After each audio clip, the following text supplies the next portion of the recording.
తర్వాత ఆ స్థాయిలో కూల్చివేతలు జరుగుతోంది రామగుండ నియోజకవర్గంలో. సో చిరు వ్యాపారులు తర్వాత రోడ్డు పైనటువంటి చిరు వ్యాపారులతో పాటుగా కొన్ని అభివృద్ధి కార్యక్రమాల పేరిట గల్లీల్లో సందుల్లో కూడా కూల్చివేతలు జరుగుతూ ఉన్నాయి.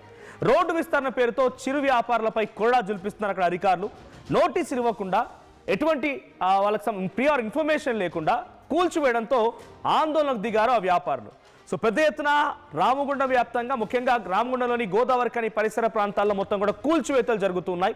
నగరపాలక సంస్థ అధికారులు కూల్చివేస్తున్నారా, లేదు ఇంకెవరైనా డెవలప్మెంట్ యాక్టివిటీస్లో భాగంగా డైరెక్ట్గా అధికారులు ఇతరాతర అధికారులు కూల్చివేస్తున్నారా? సో ఏ అధికారులు కూల్చివేసినా ప్రియార్ ఇన్ఫర్మేషన్ ఉండేది రామగుండం కార్పొరేషన్ అధికారులకే. మరి అక్కడ కూల్చివేతల పైన ఈ స్థాయిలో జరుగుతూ ఉండగా గతంలో రాత్రికి రాత్రే సుమారుగా 50 దేవాలయాల కూల్చివేత జరిగింది. ఇప్పుడు రాత్రికి రాత్రే ఉన్నటువంటి ఇండ్లను కూడా కూల్చేస్తున్నారు. అంటే రాత్రులే మేలుకుంటున్నారా? రాత్రుల్లో మాత్రం అధికారులు తెలివితో ఉండి రాత్రే కూల్చివేతలు చేపడుతున్నారా? గతంలో హైకోర్టు కూడా ఆదివారాలు శనివారం కూల్చడం వెంటనే హైడ్రా లాంటి కమిషనర్ రంగనాథ్కే చివాట్లు పెట్టింది.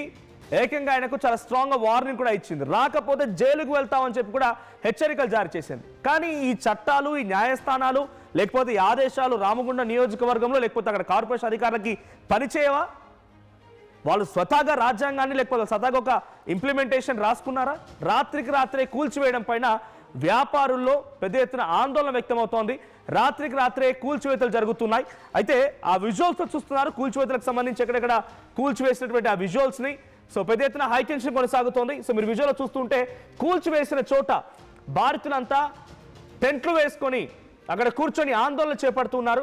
సో తమ ఉన్నటువంటి నివాసాన్ని కొన్ని ఏండ్లుగా ఇక్కడ ఉంటూ ఉన్నాం, సో ఇక్కడ ఉన్నటువంటి నివాసాలను కూల్చివేస్తే మా పరిస్థితి ఏంటి, సో ఇక్కడ ఉన్నటువంటి నివాసాలను కూల్చివేస్తే మేము ఎక్కడికి వెళ్ళిపోవాలి, మా బతికేంటి అంటూ కూడా ఆందోళన వ్యక్తం చేస్తున్నారు.